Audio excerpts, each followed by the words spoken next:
Hello, I'm Brandi, and this is my channel, Real Life Impressions, where I share all of my world with you.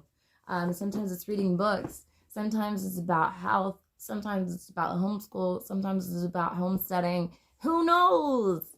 But this is my reading part of my channel, and we are starting a new book. I was reading a homeschool book. I got a little bored with it, and nobody was engaging. But I have a lot of people wanting me to read this book that Brandi keeps a score.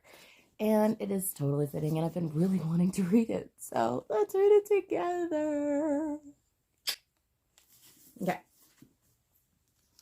So this book is by Bessel van der Kolk, who is a doctor. He has an MD. And I'm just going to skip the praise for the book and go straight in. It is dedicated to their patients who kept the score and were the textbook. I like that. The body keeps the score. This is the index, and I'm trampling through right there. We're going to go with the prologue, Facing Trauma. One does not have to be a combat soldier or visit a refugee camp in Syria or the Congo to encounter trauma. Trauma happens to us, our friends, our families, and our neighbors. Research by the Centers of Disease Control and Prevention has shown that 1 in 5 Americans was sexually molested as a child. 1 in 4 was beaten by a parent to the point of a mark being left on their body, and 1 in 3 couples engages in physical violence. I've been a part of all of them.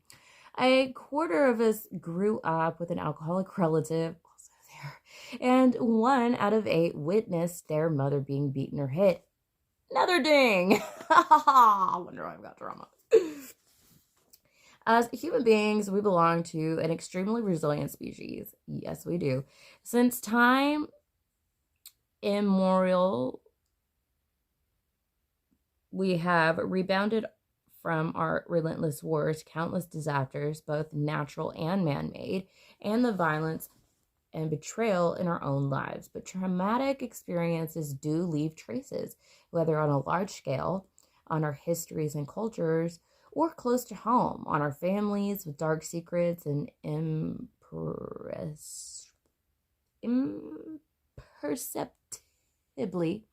interceptibly, I did it, passed down through generations.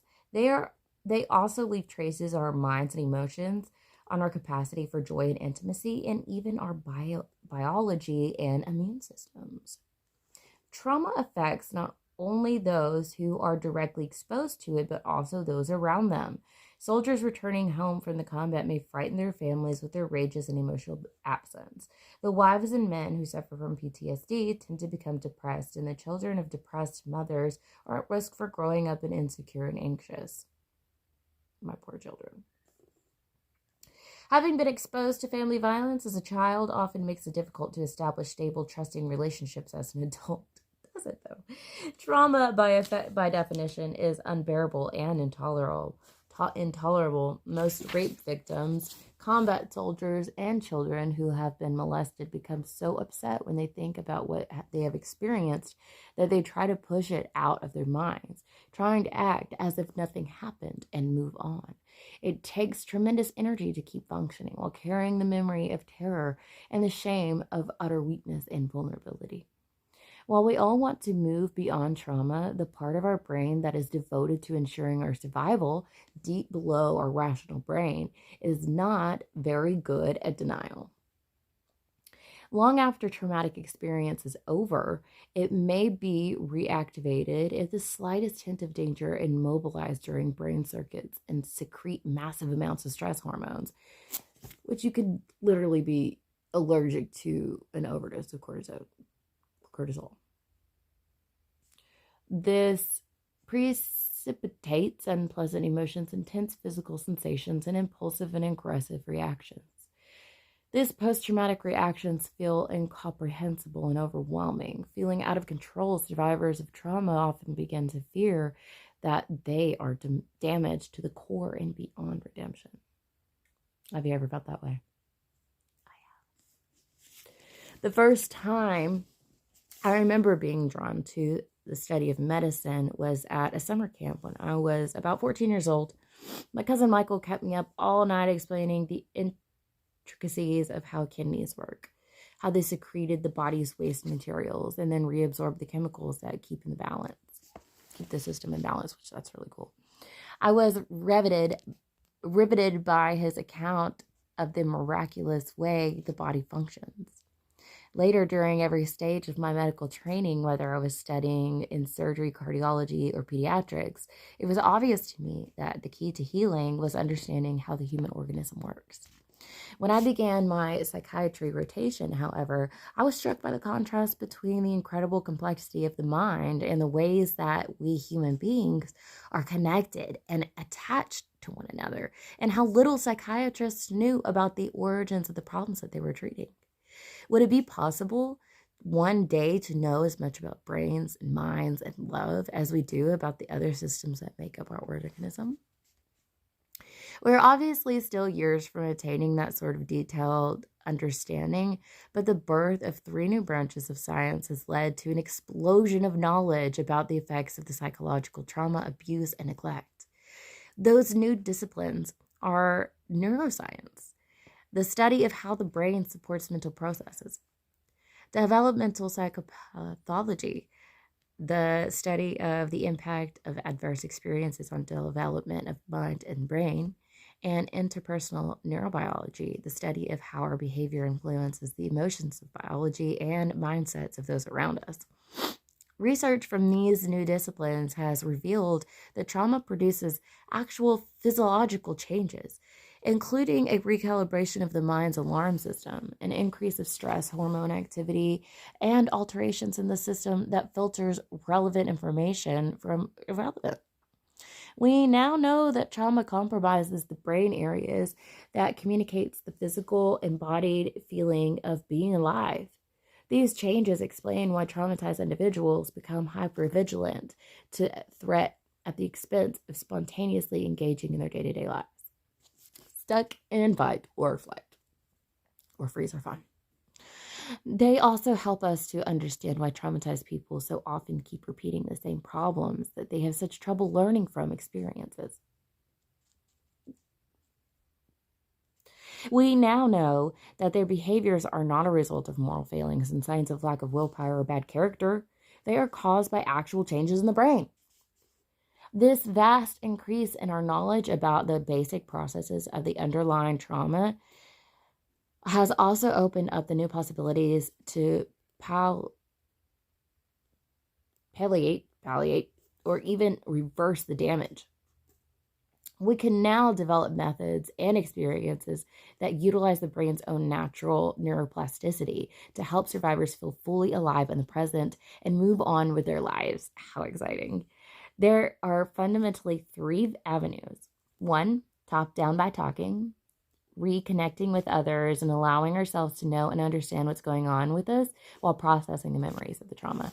2, by taking medications that shut down inappropriate reactions or by utilizing other technologies that change the way the brain organizes information. And 3, bottom up, by allowing the body to have exercises that deeply, viscerally contradict the helplessness, rage, or collapse that is a result from the trauma.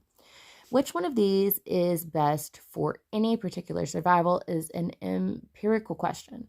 Most people I have worked with require a combination.